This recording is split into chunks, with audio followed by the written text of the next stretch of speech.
Welcome to Luca and Miguel. Enjoy the video. In this video, I will explain how to play iRacing on Steam. First, you can buy iRacing directly from the Steam store, or if you already have an account, generate a Steam key from the iRacing website to link it. Once purchased or linked, install the game through your Steam library. After installation, launch the iRacing user interface. Remember to enable the Steam overlay in your Steam client settings to access its features while racing. This ensures a smooth integration with your Steam experience. To enjoy iRacing, your PC needs to meet certain specifications.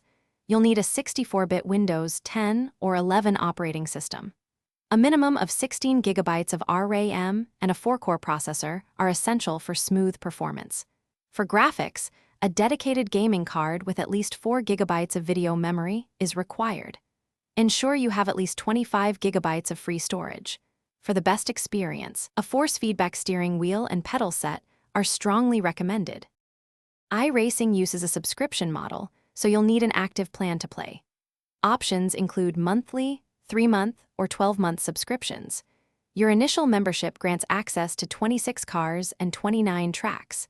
If you want more, individual cars typically cost around $12, and tracks are about $15 each. You can also save money with volume discounts when buying 3 or more items at once, making it easier to expand your garage and track collection. As a new iRacer, you'll start in the Rookie Series. Your primary goal here is to drive safely and consistently, not necessarily to win. Focus on maintaining a good safety rating, which is crucial for advancing to higher license classes and unlocking more advanced series. Make good use of test sessions to learn tracks and fine-tune your car setups. Once ready, jump into official races to compete and hone your skills against other real drivers.